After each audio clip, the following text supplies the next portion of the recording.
It's Sunday school time with New Jerusalem Missionary Baptist Church.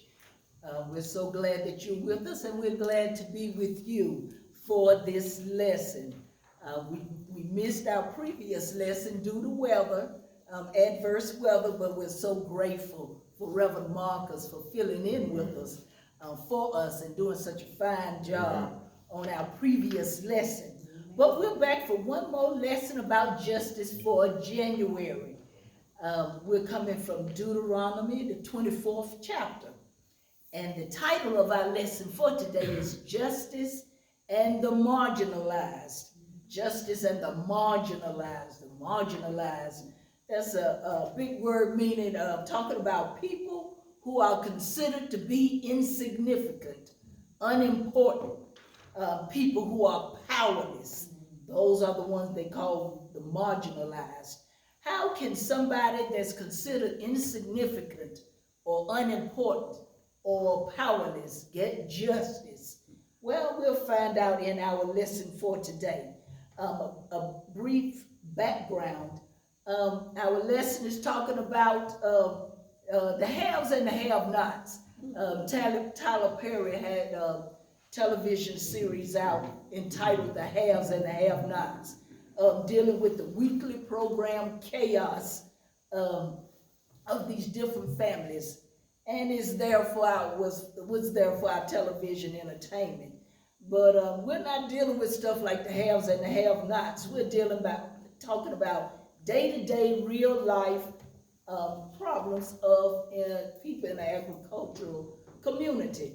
We're going to highlight the rules and laws that God gave Moses for the protection of defenseless people, laws that would help the Israelites to set a standard and help give a clear picture of how they should act and what is expected of them, because God does care about the poor.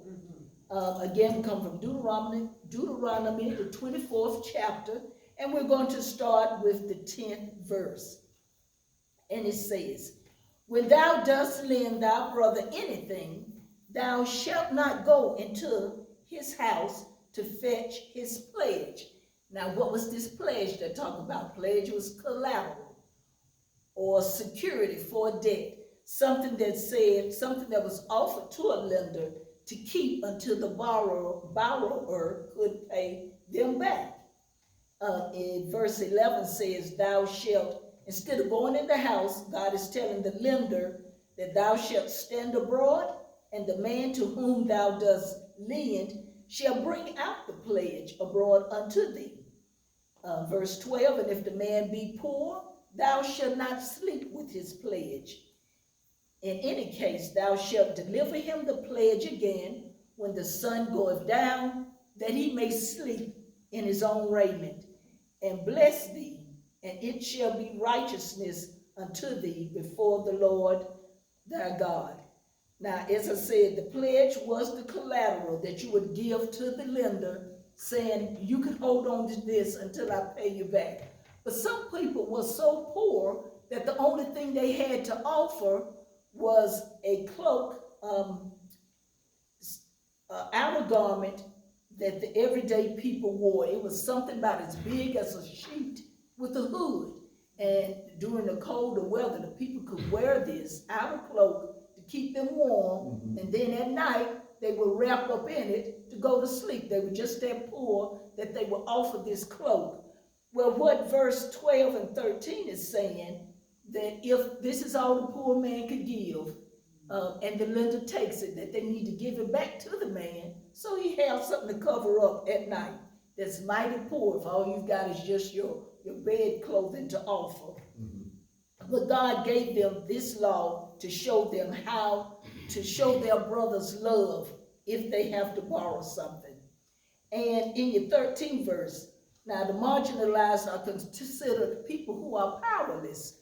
But if the marginalized is a Christian, and Christians can come up against adverse circumstances, your 13th verse says at the end that if the lender would give the person back their raiment so they could sleep in them, that they would bless that lender and it would be righteousness unto them before the Lord thy God. Meaning that the poor person may not have had any money to give them or nothing of value, but all they had to offer was their prayers. And prayers are more valuable than any material good. It's more valuable than gold. So if the poor person could at least pray for the wealthy person, that would be a blessing for them. And also God would recognize the mercy that they are showing on that poor person and would bless them accordingly. Moving on down, this law created loving kindness to treat your neighbor as you would want to be treated, because God does pay attention to what is done to the poor.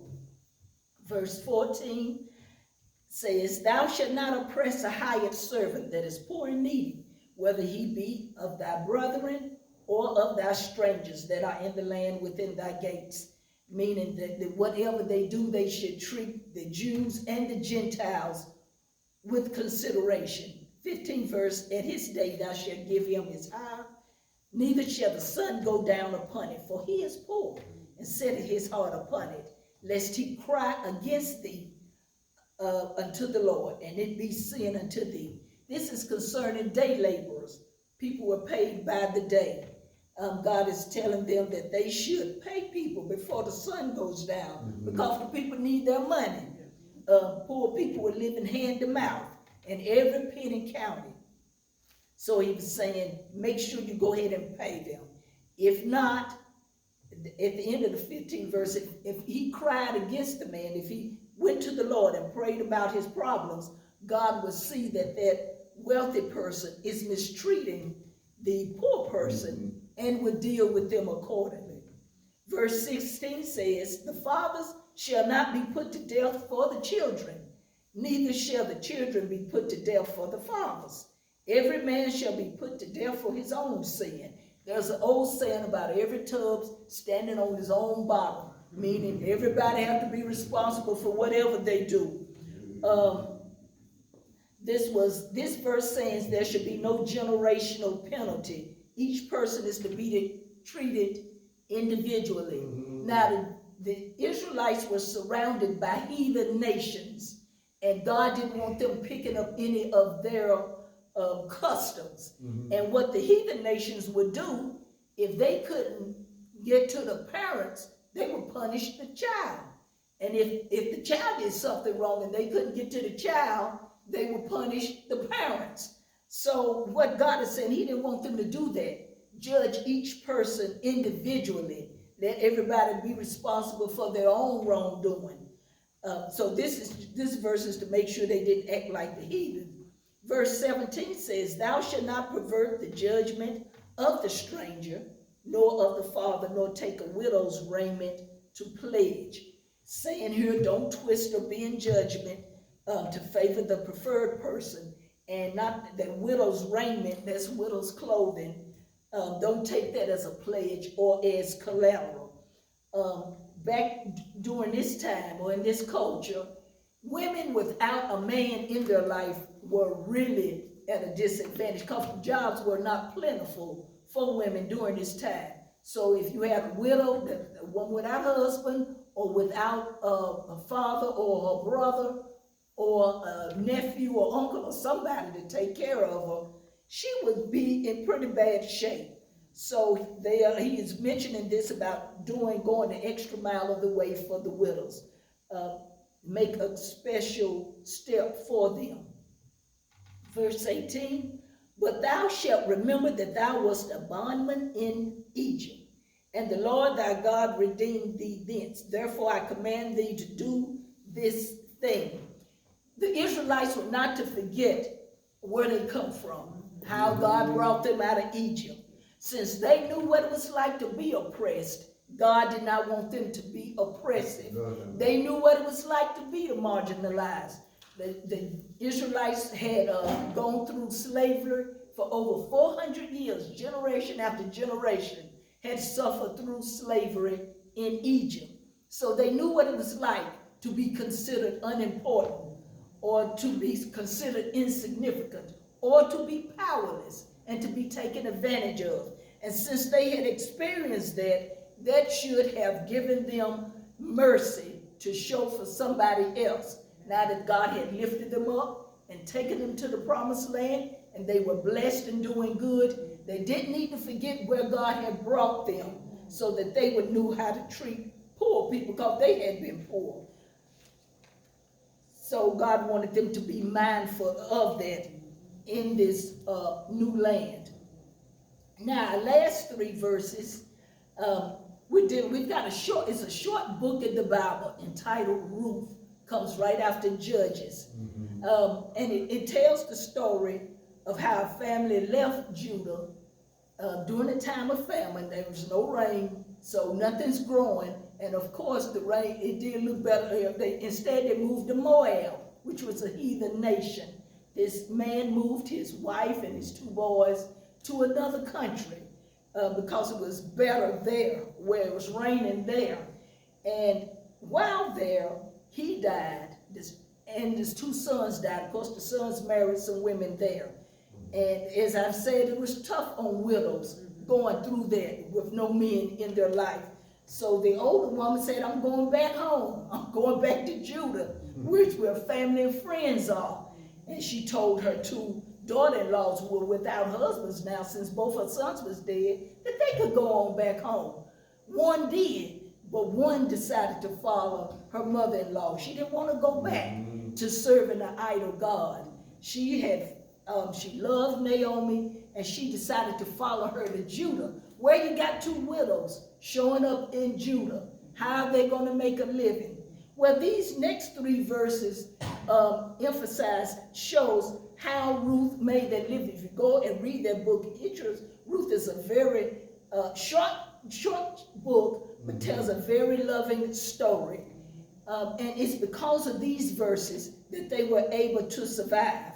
Look at verse 19 says, talking to the farmers, when thou cuttest down thy harvest in thy field, and hast forgot a sheaf in the field, a sheaf of wheat, or a sheaf of barley, or a sheaf of corn, whatever, God told them, thou shalt not go again to fetch it. It shall be for the stranger, for the fatherless, and for the widow, that the Lord thy God may bless thee in all the work of thy hands. Telling the farmers, don't be so careful about making sure they get everything out the field. Leave something for the poor, for the fatherless, the widow, and the strangers. And this is what, as I mentioned in the book of Ruth, this is how Ruth survived. When her and Naomi got back, she went and got in somebody's field and was gathering barley. And it's because of this verse, this law that God gave Moses, that she was able to provide for her and her mother-in-law. In verse 20, it says, when thou beatest thy olive tree, thou shalt not go over the boughs again. It shall be for the stranger, for the fatherless, and for the widow.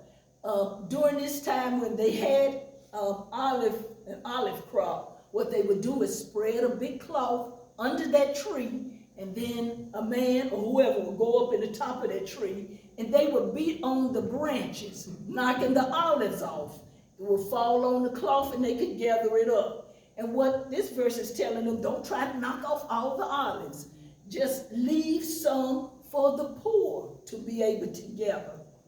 And also, verse 21, for those with a vineyard, it says, when thou gatherest the grapes of thy vineyard, thou shalt not glean it afterward. It shall be for the stranger, for the fatherless, and for the widow. Again, telling them to leave some grapes for those who don't have, for the poor to gather.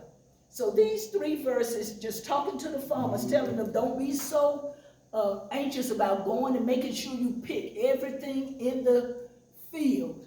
Leave some of it for the poor. Back then they had no social service, no welfare, no food stamps, no unemployment benefits. This is how God offered them help in this agriculture community. The farmers were to leave something left over so that the poor could come around and gather it later on. God's law had built-in concern for the poor. God blesses us so that we can be a blessing.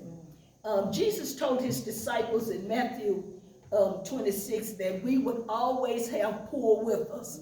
There were always going to be people on either end of the spectrum. You're going to have your really rich, the haves, and then you're going to have your really poor, the have-nots, and all those in between. That's just the way it's going to be.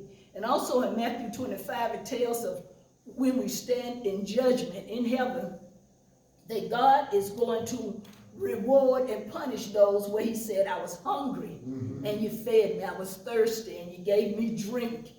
Didn't have any clothes, naked, and you gave me clothes. In prison, and you came to see about me. Sick, and you came to see about me. And that the people would ask, well, Lord, when did we see you like that?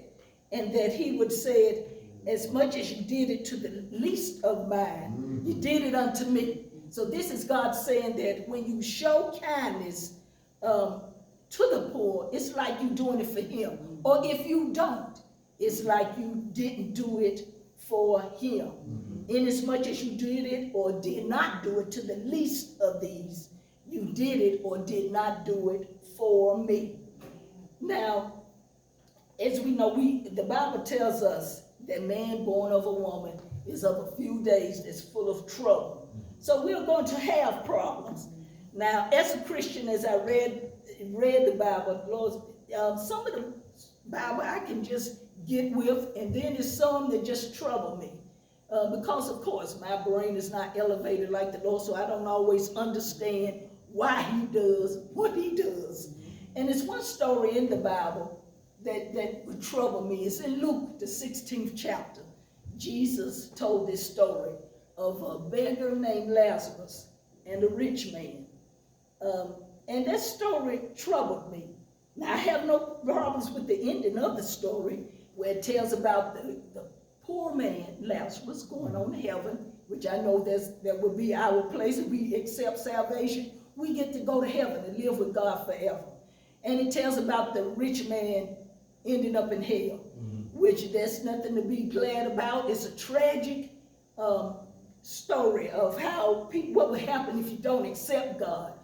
Didn't have any problem with the ending of the story, but it's the beginning of the story that would bother me. Lazarus, and it's interesting that the Bible does name the poor man who was a child of God. That's the thing, he was a child of God, names him, but doesn't name the rich man. It says that Lazarus was a beggar. And for him to be known as a beggar seems like he has been begging for a while. And it also says that Lazarus was laid at the rich man's gate. So somebody had to bring him there to say, and said that he was full of sores. Now, to me, in this age where we hear about positive confession, it just didn't seem right for a Christian to be that sick, to be hungry like that, to have to beg and to be that sick. And it got on my nerves. I say, we shouldn't have to beg, Lord. And we Christians. And he was a Christian, because it tells you at the end of the story that the angels took him on to heaven. And I had trouble with that when I first read it, that a poor person would be in such a bad condition. But trouble does come to God's children. The big plus is that God is with us. We will go through adverse circumstances, and that's what I've had to learn. As a matter of fact, as I shared with you on about one instance I went through, and it was over about 30 years ago. As I went through, been working since I was 14, but I went through various stages of unemployment. Been fired, been laid off, quit some jobs. However you could lose a job, I did. So here's the thing. If you lose a job, the money's gone, but the bills keep coming. The bills keep coming. And this happened one time when I was out on my own, living, had got my own apartment. This was going through some stage of unemployment. I forget what, it was so long ago. But there was something that happened with me that stuck with me even to this day. Like I said, I wasn't working. And my grandma raised us up. I didn't do everything she said, but some stuff I held on to. And one thing she used to tell us, when you're out on your own, make sure you pay your rent. Pay your rent before you buy you some food. Say, just make sure you got a roof over your head, and when it comes to a meal, you can eat them and hop them. Now, what she meant, I don't know. Maybe you eat one meal and hop over the next one. Who knows? But the thing was to take care of the rent before you went to buy the food. Well, I had this, as I went through this adverse circumstance, didn't have a job, I ran out of food, and I ended up in my house with nothing to eat in that house but a bag of grits. I had ate up everything. And I knew I was coming this way now, and I made up my mind that I wasn't going to tell anybody, that I was just going to handle it on my own. However, I said, well, I had ate up everything, and I said, well, I guess tomorrow I eat grits for breakfast, and I have grits for lunch, and I have grits for supper. And that's just the way, and I'm not going to tell anybody anything. Don't know why I got that, but that's the mindset I was in. So sure enough, that day arrived, and I ate my grits for breakfast, and then there I was, there in that apartment by myself, feeling depressed and feeling sorry for myself. And wasn't in no hurry to have my grit lunch, but just sitting there. And as I sat there feeling sorry for myself, there came a knock at my door. And I went to answer it. And there at the door was a friend. We've been friends since junior high, with a bag, with bags of groceries. Now, I hadn't said anything, like I said, hadn't told anybody I didn't have any food in that house. But there she was with groceries. And she had her children were small at the time, and she came in with them. And she hugged me, and, you know, she didn't know how much food, but of course, everybody knew that I wasn't working. Put some money in my hands and hugged me. And of course, I had to just be honest with her and tell her. I said, the only thing I had in this house was a bag of grits. And I wasn't going to tell anybody. And she hugged me. She said, Jackie, don't do that. She said, don't ever do that again. She said, you can call me and tell me if you need food. She said, we love you. Don't ever do that. And I learned a very important lesson that day. Odd enough that day, I had woke up with a craving for tea, iced tea. Not so much that I was a big tea drinker, just had that craving for some tea. And as I went through those bags of groceries that she brought me, what should I find in there but a box of tea bags? And it was like God was sending me a message saying, my child, I will supply your needs. Not only will I supply your needs, I even give you some of your wants. And what I learned that day was that I needed to swallow my pride and learn how to go out and get over myself. Learn how to go out and get some help when I need it. And I never allowed myself to get in that position again. I learned how to swallow my pride and go get help. There are organizations out there that will help. I learned that when I need help, to get on up and go to crisis control or Sunnyside Ministries or social services and apply for whatever help I need. When you're so full of pride that you will not let people know that you need help, all you are hurting is yourself. And we shouldn't be that puffed up with pride. And God showed me that I was too puffed up with pride. And now, if I need help, I thank the Lord that I've learned how to manage the money that he blesses me with better. But I'm of the opinion that I will go and get the help. There are organizations out there that are willing to help. And I thank God for being part of a ministry that we do have a food pantry to serve the neighborhood. And our food pantry, it operates every Monday except for bad weather, or if it's a holiday, it opens up on Tuesday. And we have some very faithful volunteers that have been working to keep our food pantry open even during this time of pandemic, Help is available to you, and you shouldn't be so puffed up with pride that you don't go out and get it. And that's just a lesson I learned years ago, and I've gone and the Lord has blessed me and kept me. And now he has got me at the point where I can be a blessing to others. But he will love you through other people. And it's good that whatever you do for people, that you don't make a big deal of it. Just simply give it and go on. Amen. But anyway, just want to share that. Thank you, Lord, for bringing me through that. But that's just an example how sometimes Christian can go through adverse situations, especially if you lose a job. And also I had to learn with these jobs, don't quit a job until you have another job to replace it. Amen. You better learn how to pray and ask the Lord to put some iron in your soul so you can stay there and deal with those situations until you get another job to replace that one. I had to learn how to don't just up and quit a job just because somebody get on your nerves. I understand that. People do get on your nerves. But you know what will get on your nerves even worse? Not having the money to pay your bills. That'll work on your nerves even worse. Okay, so we're going to move on and we're going to wind up this lesson. It's easy to think that if we have money or status, that we are more important than others. Each person, regardless of status, is viewed equally in the sight of God. Psalms 37:16 tells us, a little that a righteous man has is better than the riches of many wicked. It's better to be poor and righteous than to be rich and wicked on your way to hell. Amen. We thank the Lord for that lesson, and I hope that it has blessed you in some way, that you have picked up something that will help you as you go along in life.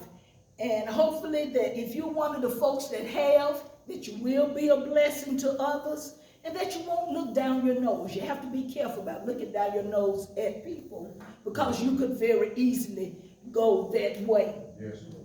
Looking forward to you joining us for our future Sunday school lessons. Thank the Lord for being able to be with you in January. In February, we got 4 more lessons on justice, inviting you to join us as I pass the baton on to another member of our Sunday school staff.